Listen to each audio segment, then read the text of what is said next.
Olá, eu sou o professor Eduardo Loureiro. Agora a gente vai falar sobre motores de combustão interna, funcionando com hidrogênio como combustível. Vamos falar sobre os problemas, as tecnologias existentes, os problemas com essas tecnologias, a solução desses problemas, possíveis soluções, falar ainda sobre emissões e, ao final, vamos tecer considerações a respeito das perspectivas do seu uso. Então a pergunta é essa, né? Por que construir milhões de novos motores elétricos se temos um gigantesco número de motores que podemos simplesmente adaptá-los para hidrogênio?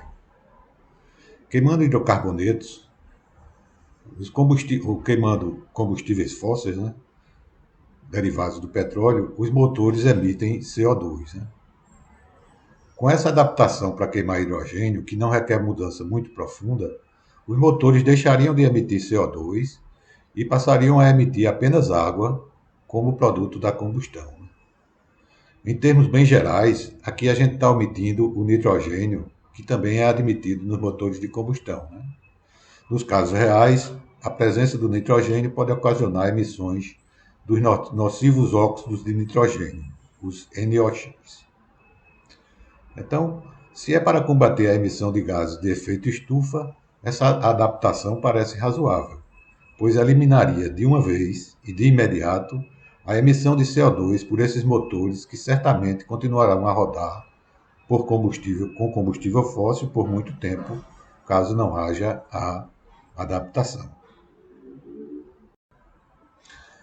Nesse sentido, a Toyota fez recentemente essa adaptação para hidrogênio em um carro de competição. Né?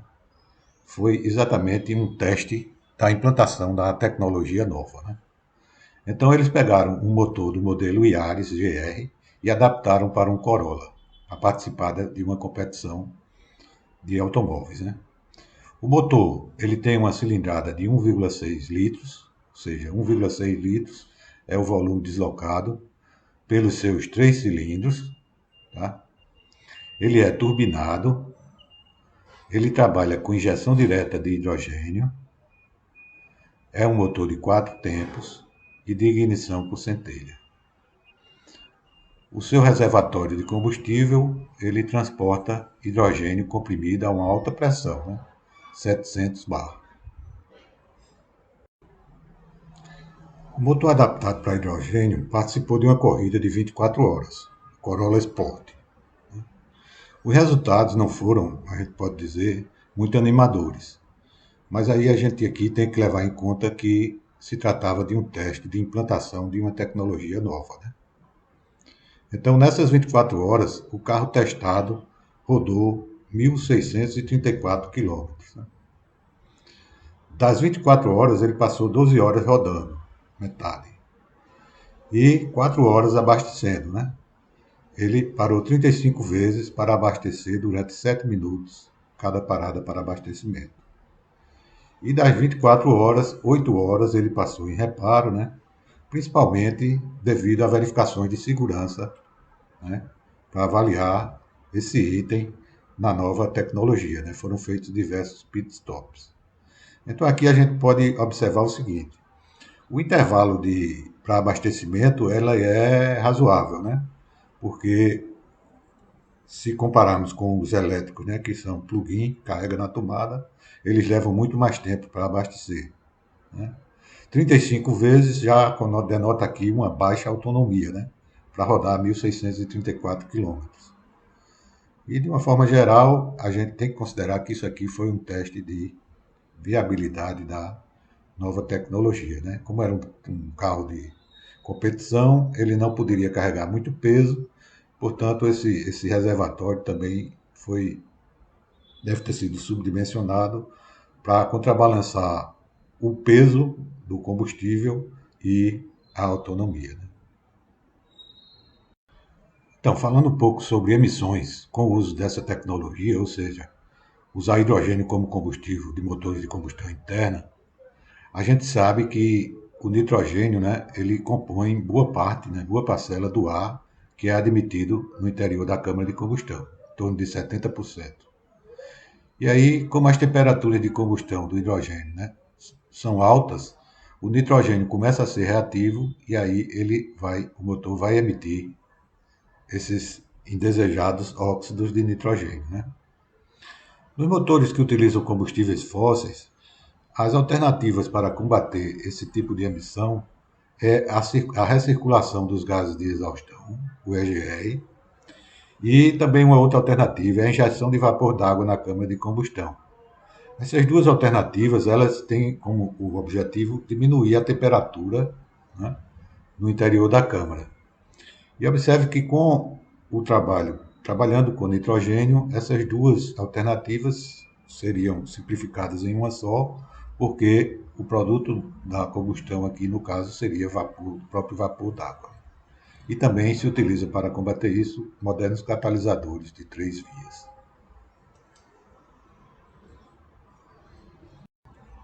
Então, se a gente for bastante cri-cri, ou melhor, se nós formos bastante detalhistas, né, nós poderemos afirmar que também esse motor trabalhando apenas com hidrogênio como combustível também emitiria dióxido de carbono, tá certo?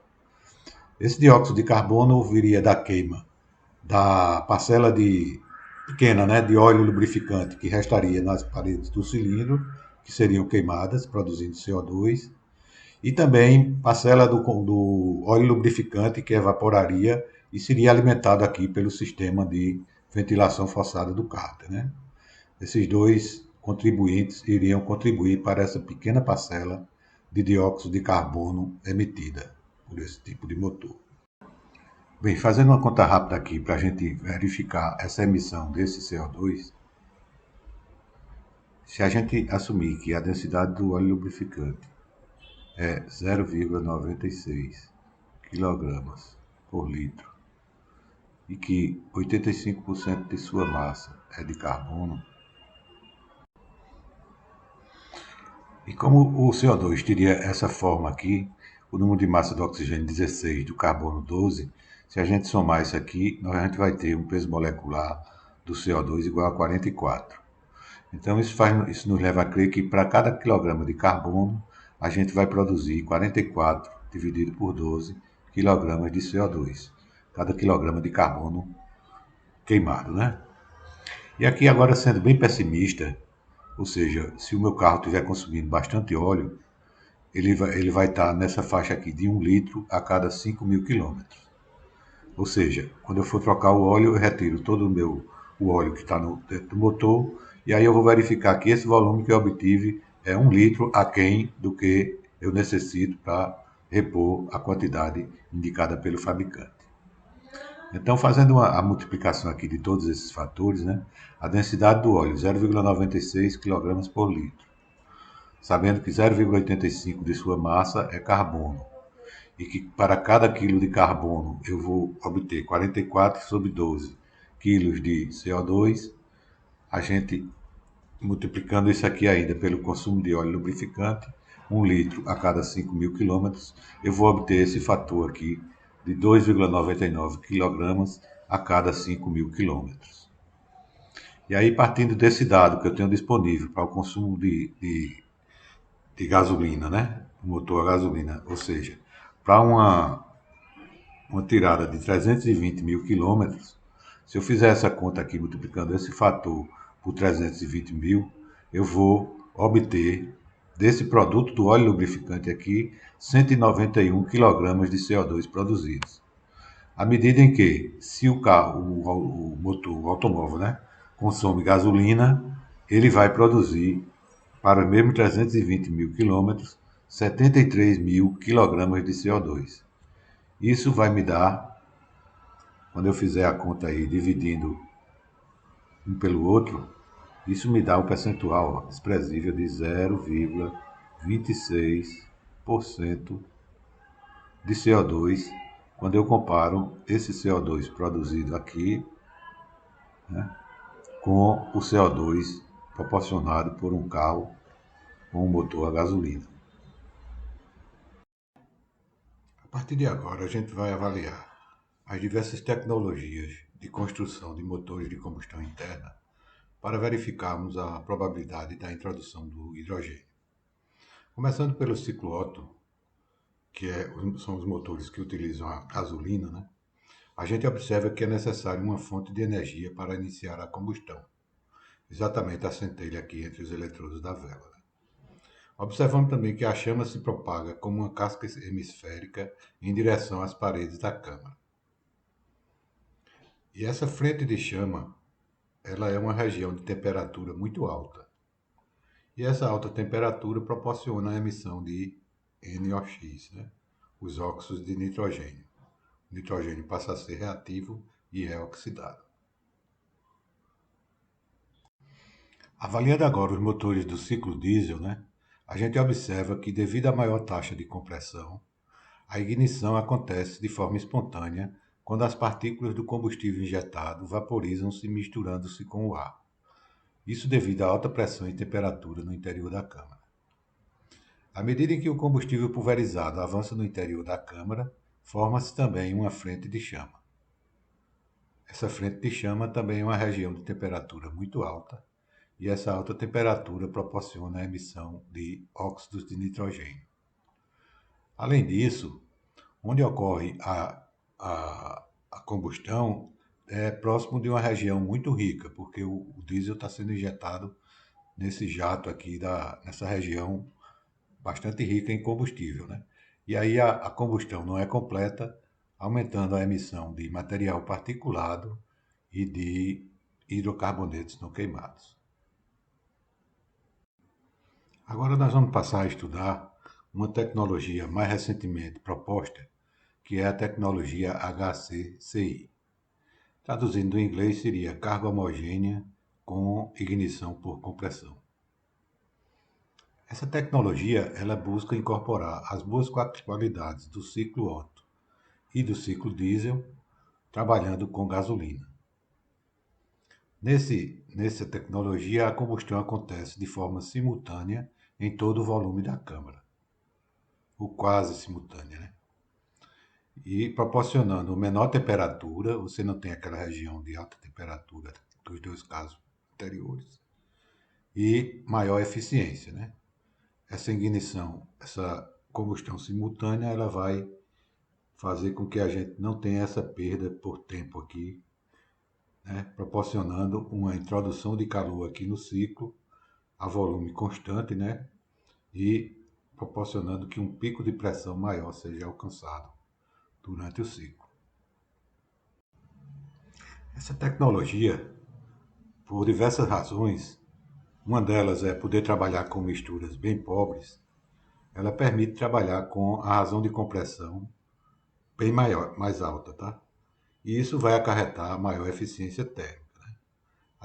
A termodinâmica nos diz que quanto maior a razão de compressão, maior o rendimento, como está demonstrado aqui. Então, a taxa de compressão bem mais alta, ela facilita que essa combustão aconteça de forma simultânea, né? A Mazda, que foi, acho que talvez a única montadora que conseguiu montar um motor próximo dessa tecnologia, né? Na verdade, ela misturou essa HCCI com algumas qualidades do ciclo Otto, né? Ela promete performance de um veículo 2.0 com um consumo inferior ao de um motor 1.0.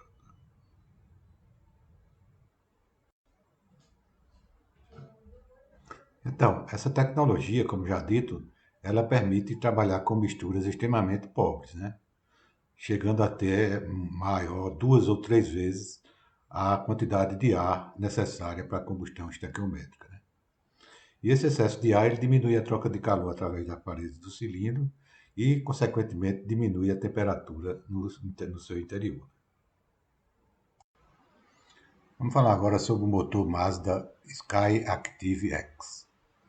Ele, como já falei, ele hibridiza, né, as qualidades do ciclo HCCI e do ciclo Otto. Então, a Mazda afirma que trabalha com uma ignição híbrida.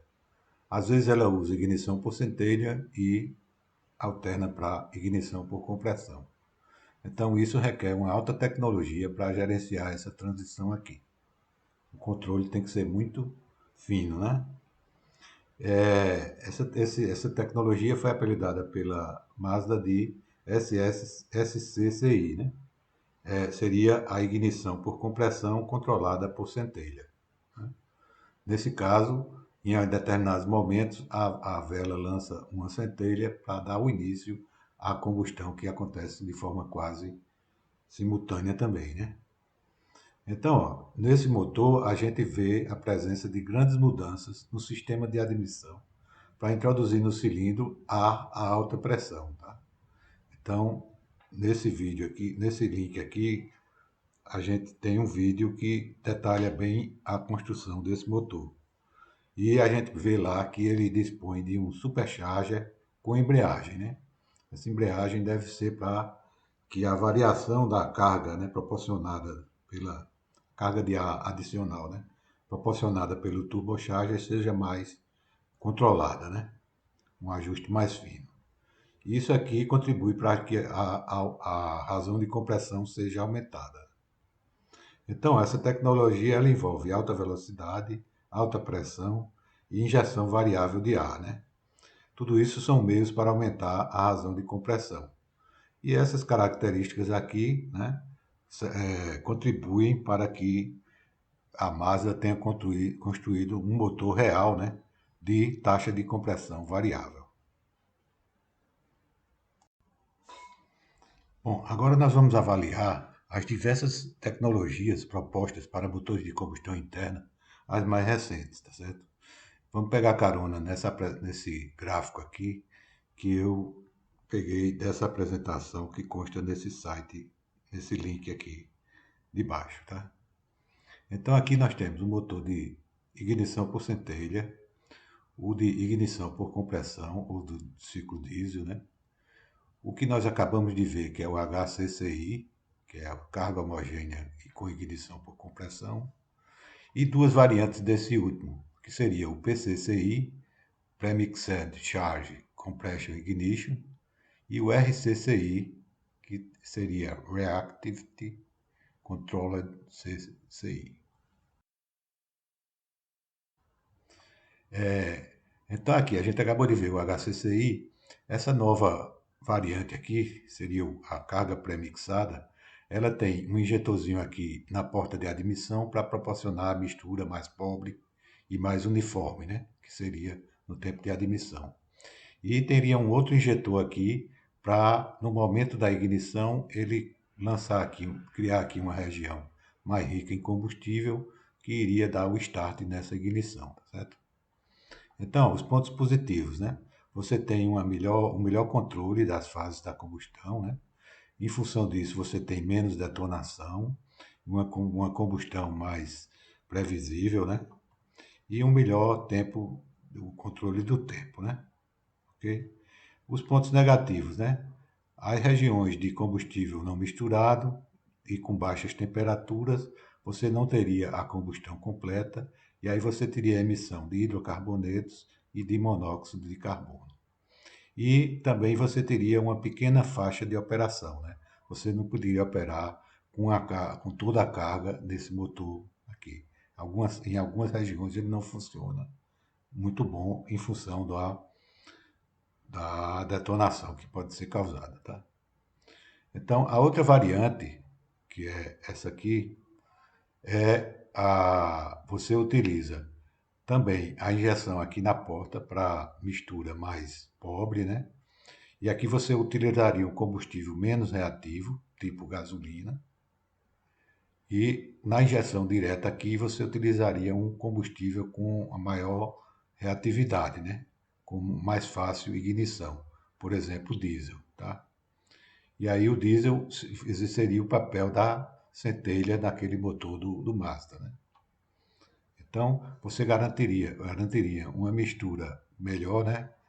Na, na, na gasolina, né? Na razão ar combustível. O diesel seria injetado do meio para o fim ali, né? Mais próximo do final da compressão, né? E aí o diesel ignita primeiro e então ele causa a rápida combustão aqui dessa mistura mais homogênea, né? Os fatores positivos, né? um controle do tempo de ignição, né? Você não teria emissões de NOx e nem de fuligem, né? De material particulado, porque essa quantidade de diesel aqui é muito pequena, é só para dar o start. Uma boa eficiência, né? Realmente, e ele também vai trabalhar numa larga faixa de atuação, né? Sem haver a detonação. A má notícia quando você usa gasolina é que você tem uma alta emissão de hidrocarbonetos e de monóxido de carbono, né? E o rapaz aí que é americano, ele alega que o fato de requerer dois combustíveis, comercialmente não seria adequado, né, para uso, porque o usuário não iria querer abastecer o carro com dois combustíveis, né? Isso aqui nos lembra o tempo do Proálcool, né, que a gente tinha o carro a álcool e a gente tinha um reservatóriozinho para botar gasolina também, tá certo? Então, finalizando essa apresentação aqui dessas tecnologias, o moço que fez a apresentação aqui, ele relata que em dois artigos, um de 2018 e de 2020, foram feitos experimentos comparando essas quatro tecnologias aqui, né? Ignição por compressão, HCCI, PCCI e RCCI. E aí, os autores desses trabalhos aqui, eles verificaram o seguinte: o motor de ignição por compressão, o motor diesel, né? Ele é o pior para emissões de óxidos de nitrogênio, desses quatro. E é o melhor para monóxido de carbono e e hidrocarbonetos não queimados, né?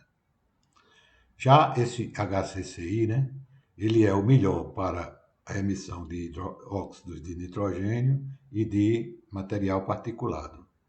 Mas ele verificou que essa eficiência propalada aqui, ela não era bem atingida, né? Ele tinha uma pouca eficiência e uma limitada faixa de atuação aqui, tá? Então, ó, com a taxa de compressão de 12,5, ele podia trabalhar apenas com 20% da carga total, entendeu? Com 15 de taxa de compressão, ele chega a 40%. E aí, esses mesmos autores verificaram aqui para o PCCI, ele é bom para emissões de óxido de nitrogênio, também não apresenta tão boa eficiência e também tem essa limitação da faixa de trabalho. E constatou, né, que os motores desse RCCI, eles apresentam de todos o melhor rendimento, melhor eficiência e menos CO2, né? Ok? E aí ele constatou também o seguinte: desses três aqui, né, o que era comum era uma alta emissão de monóxido de carbono e de hidrocarbonetos não queimados. Aí isso chama atenção para quê? Se a gente está estudando a aplicabilidade do hidrogênio, esses males aqui de emissão de monóxido de carbono e hidrocarbonetos, eles vão ser eliminados, porque o hidrogênio não tem, né, carbono na sua composição. O produto da combustão é apenas água. E no caso dessa última tecnologia aqui, a quantidade de diesel é mínima, só para dar o start. Essas emissões não seriam tão significativas. Pois é interessante observar como o acaso favorece o desenvolvimento da ciência. Teve término no semestre passado um projeto de P&D intitulado Aumento da Eficiência de Grupos Geradores utilizando hidrogênio on demand, tá? Que foi patrocinado pela AES Brasil, uma empresa de São Paulo. Teve como coparticipantes a Hytron, que foi a empresa responsável pela construção do eletrolisador para a obtenção produção do H2, do hidrogênio, né? O IAT foi o escritório que coordenou os serviços aqui em Recife. E o pessoal, o corpo técnico do Laboratório de Combustíveis e Energia, Policom, da Escola Politécnica de Pernambuco, da UPE, foi o responsável pela viabilização do uso de hidrogênio em motores diesel monocilíndricos, né, funcionando no modo bicombustível, ou seja, misturas de diesel e biodiesel compuseram a fase líquida e o hidrogênio a fase gasosa. No início do projeto, nós concentramos os esforços na alternativa de proporcionar a alimentação do hidrogênio por injeção direta no interior do cilindro. Isso por meio de um bico injetor bicombustível. Essa alternativa foi descartada em função da dificuldade de encontrar empresas que atendessem às exigências de precisão, ou seja, usinagem de alta precisão, né, para a construção do componente. E também em função do tempo exíguo para a execução do projeto de P&D. Apesar dessa desistência, os esforços não deixaram de apresentar resultados.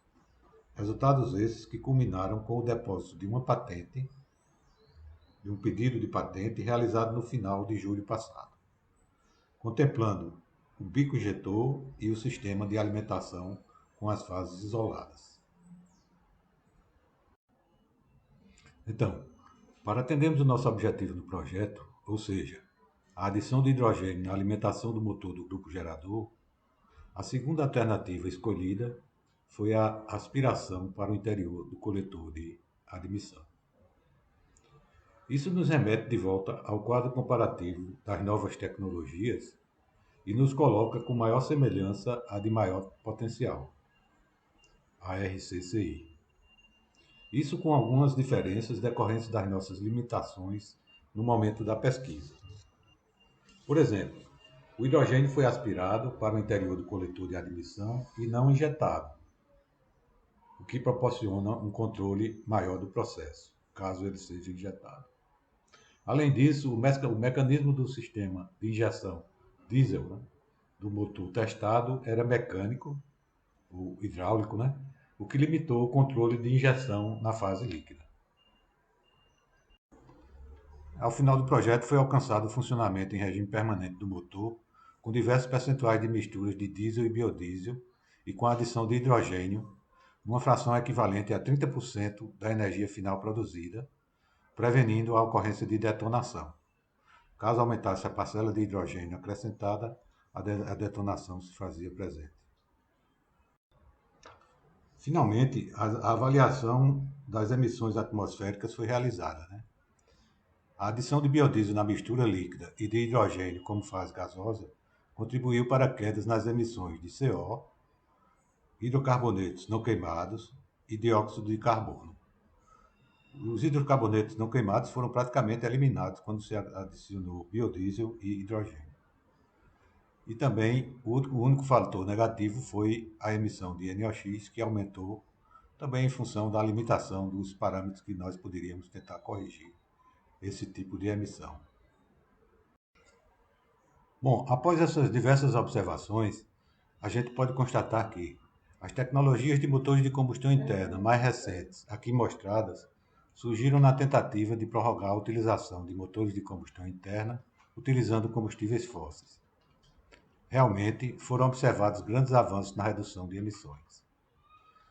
Dessas novas tecnologias, a mais promissora, RCCI, apresenta um potencial de ganho bastante significativo no sentido da descarbonização quando alimentado com hidrogênio.